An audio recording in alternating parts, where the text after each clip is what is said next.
주께서 가까우심으로. 둘째로, 우리 삶이 진정 화평의 삶이 되기 위해서는 모든 사람들에게 관용하는 것을 배워야 합니다. 본문 5절을 보십시오. 너희 관용을 모든 사람에게 알게 하라. 주께서 가까우시니라. 우리가 삶의 현장에서 가장 쉽게 마음의 평안을 잃어버리는 때가 언제입니까? 인간관계에 어려움이 생길 때가 아니겠습니까? 이런 인간관계의 긴장은 누구와의 관계에서나 일어날 수 있습니다.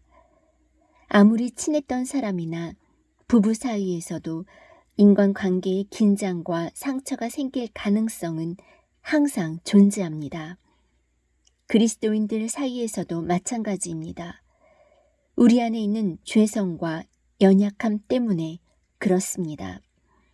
빌립보서는 바울이 로마 감옥에서 쓴 것으로 자신이 전도하고 개척했던 빌립보 교회 성도들에게 보낸 편지입니다. 그가 이 편지를 쓰는 이유 중 하나는 아마도 빌립보 교회 안에 인간관계의 긴장이 있다는 말을 들었기 때문일 것입니다. 본문 2절을 보면 그것을 알 수 있습니다. 내가 유오디아를 권하고 순두기를 권하노니 주 안에서 같은 마음을 품으라. 여기 등장하는 유오디아와 순두개는 다 여자 이름입니다. 여자들이 정서적으로 더 민감하기 때문에 더 쉽게 상처를 받을 수 있고 또 그 상처를 더 오랫동안 간직할 수 있습니다. 아마도 빌립보 교회에 중추적인 역할을 했을 이 두 사람 사이에 같은 마음을 품을 수 없게 한 어떤 긴장과 갈등이 있었던 모양입니다. 그래서 바울은 그 두 사람에게 주 안에서 같은 마음을 품으라고 말합니다. 그러나 거기에서 끝나지 않습니다. 본문 5절에 보면 두 사람에게 똑같이 모든 사람에게 관용을 베풀라고 권합니다. 우리가 관용을 베풀어야 할 대상은 모든 사람입니다. 어떤 사람도 이 긴장 관계에서 예외일 수 없습니다. 누구와의 관계에서도 우리는 상처받을 수 있습니다. 따라서 우리가 화평의 삶을 추구하려면 모든 사람에게 관용을 베푸는 것을 배울 줄 알아야 합니다. 관용이란 무엇입니까? 성경학자들에 따르면 이 헬라어 단어 에피에이케스는 번역이 아주 어려운 단어 중 하나라고 합니다.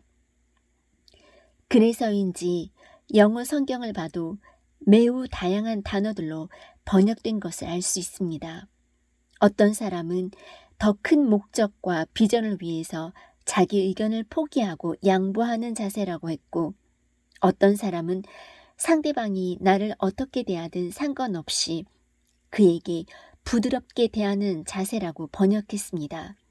또 어떤 경우는 상대방의 허물과 약점을 알고도 그것을 덮고 용서하는 자세라고 번역하기도 합니다. 저는 너그럽게 받아들인다는 의미의 관용이라는 우리말 번역이 좋습니다. 그렇다면 우리가 모든 사람에게 관용을 알게 해야 할 이유가 무엇입니까? 본문에는 주께서 가까우시니라고 했는데 이것은 주님이 오실 때가 가깝기 때문이라고 해석할 수도 있지만 내가 주님 만날 시간이 가까워졌기 때문이라고 해석할 수도 있습니다. 하루하루 우리가 주님을 만나뵐 날이 가까워지고 있습니다. 이 땅에서의 삶을 마치고 주님 앞에 서서 그분과 얼굴과 얼굴을 맞대면하게 될 때 당신은 주님께 제일 먼저 무슨 얘기를 할 것 같습니까?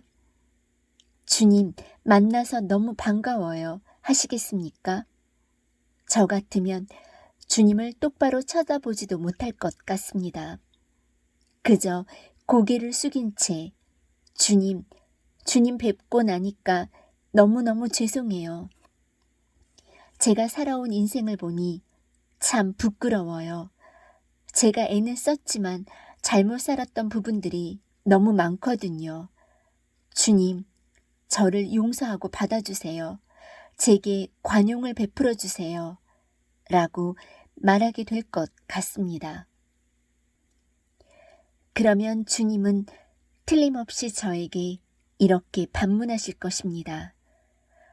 지금 이 순간 내가 나에게 기대하는 관용, 그 관용을 너는 세상에 살 때 이웃들에게 얼마나 베풀며 살아왔느냐? 내가 가르쳐준 기도에서도 말하지 않았느냐? 오늘날 우리에게 일용할 양식을 주옵시고 우리가 우리에게 죄 지은 자를 사하여 준 것 같이 우리 죄를 사하여 주옵시고 나에게 용서를 구하기 전에 내가 이웃들에게 그들이 필요로 하는 용서를 베풀었는지 되돌아보렴. 우리는 모두 주님을 만날 때 그분께 용서를 구해야 할 것입니다. 그렇다면 지금 우리의 이웃에게 그 관용을 베풀며 살아야 합니다. 관용을 베푸는 삶이 없이는 평화의 삶을 추구할 수 없습니다. 염려 뚝, 평안 시작. 셋째로 우리가 정말 평화의 삶을 추구한다면 기도로 염려를 극복하는 법을 배워야 합니다. 본문 6절을 보십시오. 아무것도 염려하지 말고 오직 모든 일에 기도와 간구로 너희 구할 것을 감사함으로 하나님께 아뢰라.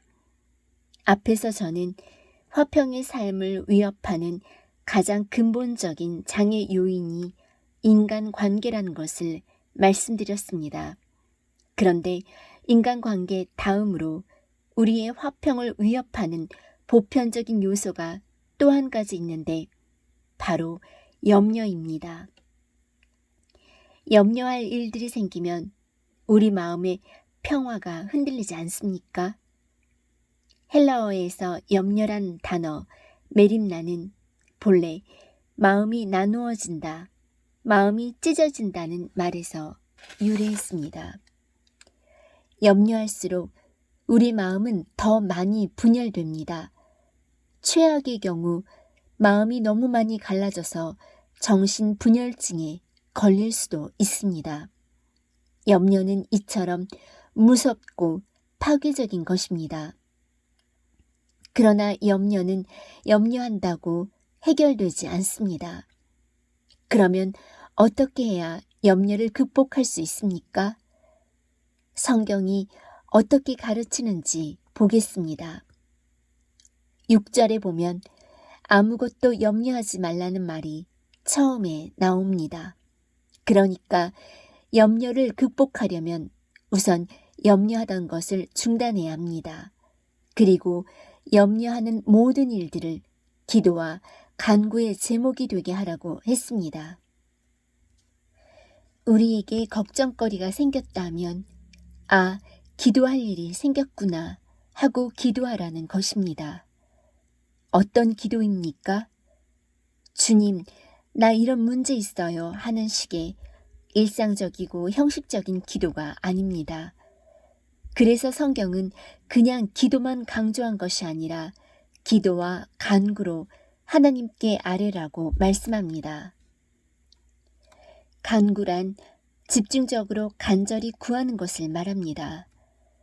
내 마음의 염려가 나를 떠날 때까지 하나님의 평강이 내 심령을 붙잡아 주실 때까지 주님 앞에 엎드려 지속적으로 구하라는 말입니다. 그렇게 하면 어떤 일이 일어나는지 7절이 말해줍니다.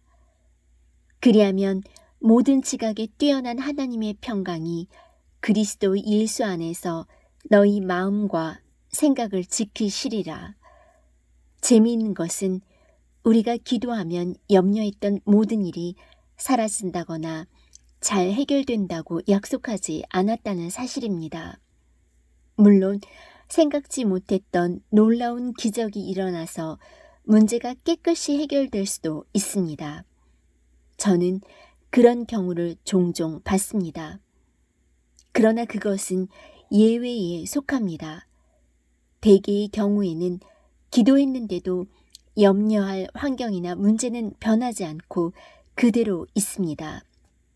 그러나 7절 말씀은 내가 정말 기도하고 간구했다면 하나님의 평강이 내 마음과 생각을 지켜주신다고 약속합니다. 염려할 일은 그대로 있을지 모릅니다. 그러나 하나님의 평강이 내 마음의 생각을 붙잡아 주시기 때문에 이제 걱정하지 않고 담담하게 상황을 판단할 힘을 갖게 됩니다. 다시 말하면 문제를 어떻게 해결할 것인지 올바른 시각으로 판단할 수 있는 지혜가 생기는 것입니다. 그러면 우리는 일어설 수 있게 됩니다. 문제를 뚫고 나갈 수 있는 것입니다. 이것이 하나님이 보편적으로 역사하시는 방법입니다. 깊이 들어가면 잔잔해지는 바다. 한 번은 어떤 집사님의 초청으로 저희 가족 모두가 사이판이라는 섬으로 휴가를 가게 되었습니다. 첫날과 둘째 날은 날씨가 좋아서 해변에서 아주 재미있게 놀고 쉬었습니다. 그런데 3일째 되는 날에는 하늘이 어둑어둑해지더니 갑자기 빗방울이 떨어지기 시작했습니다. 그래서 밖에 나가지도 못하고 꼼짝 못하고 호텔에 있는데 그 집사님이 오셔서 목사님 바닷가 가요 하는 게 아닙니까? 비가 오는데 바닷가에 뭐하러 갑니까? 잠수함 타러 가요. 비 오는데 무슨 잠수함을 탑니까? 그러자 그 집사님이 이런 대답을 했습니다. 목사님, 깊은 곳에 들어가면 바다는 아주 잔잔해요. 그리고 별 3개가 다 보여요. 그래서 우리는 집사님 말대로 잠수함을 타고 바닷속으로 들어갔습니다. 바닷속에 들어가니까 그 집사님 말씀이 자꾸 생각났습니다. 목사님, 깊은 곳에 들어가면 바다는 잔잔해요. 밖에서 볼 때는 비도 내리고 파도도 세게 일어서 심란했는데 잠수함을 타고 깊이 들어가니까 유리알 같이 투명하고 잔잔한 바다가 나타났습니다. 아름다운 산호와 신기한 모양의 물고기들, 2차 세계대전 당시 자초해버린 일본 군함들이 그대로 보이는 아주 편안한 바다였습니다. 아직도 제게는 그 집사님의 말이 잊혀지지 않고 귓가를 맴돕니다. 그렇습니다. 우리의 상황이 거센 파도처럼 우리를 위협한다 할지라도 기도의 깊은 곳으로 내려가 보십시오. 우리 마음의 바다가 잔잔해질 것입니다. 그리고 모든 것이 투명하게 보일 것입니다. 그러면 거기에서부터 일어설 수 있습니다. 그것이 하나님의 평강에 붙들림 바 된 사람의 모습입니다. 내 인생의 자이로스코프. 제가 어떤 선교사님이 쓴 책에서 읽은 이야기입니다. 한 번은 이 선교사님이 어떤 분의 초청으로 엄청나게 큰 선박을 구경하게 되었다고 합니다. 배의 여러 곳을 구경한 후에 지하로 내려가서 선장실로 들어가게 되었는데 거기에는 배의 방향을 조정하는 키 외에 커다란 원형 장치가 하나 있었습니다. 선교사가 궁금해서 그 장치에 대해 묻자 안내하는 사람이 이렇게 설명해 주었습니다.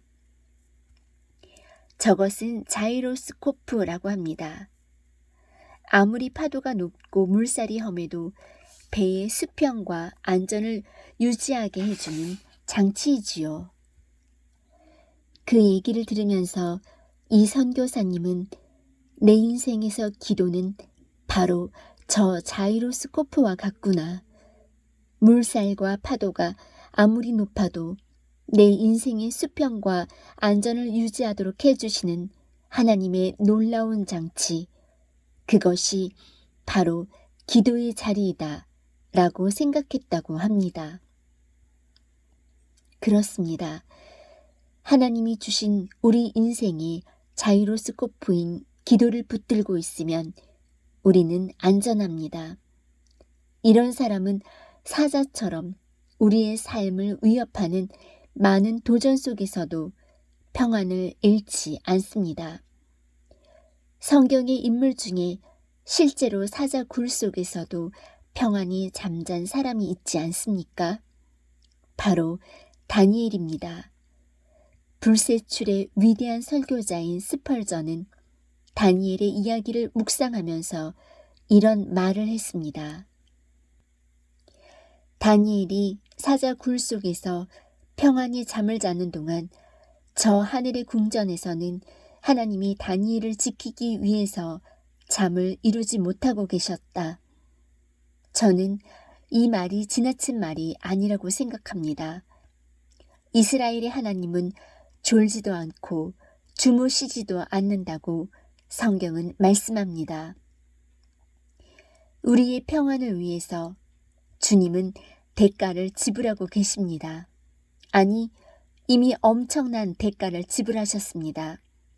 저는 그것이 십자가라고 생각합니다. 우리의 평안을 위해서 예수 그리스도가 십자가에 달리신 것입니다. 이 십자가의 사건을 내다보던 이사야 선지자는 이사야서 53장 5절에서 이렇게 말했습니다. 그가 찔림은 우리의 허물을 인함이요 그가 상함은 우리의 죄악을 인함이라. 그가 징계를 받음으로 우리가 평화를 누리고 그가 채찍에 맞음으로 우리가 나음을 입었도다. 사자 굴 속에서도 거센 폭풍우 속에서도 가능한 평화. 이 평화를 누리기 원하십니까? 그렇다면 십자가 앞으로 오십시오. 우리의 염려와 불안과 고통의 원인인 죄를 짊어지고 십자가에서 보배로운 피를 떨구신 예수 그리스도 앞에 나와 모든 짐을 내려놓으십시오. 그리고 엎드려 간구하십시오. 그분이 만나주실 것입니다. 그리고 우리의 고통을 덜어주시고 마음의 평화를 회복시켜 주실 것입니다. 그때 우리는 벌떡 일어나 할렐루야, 주님을 찬양합니다 하고 외치며 폭풍우 속을 뚫고 나아갈 수 있습니다. 당신도 예수 그리스도로 말미암는 이 놀라운 승리와 평안의 삶을 누릴 수 있기를 바랍니다.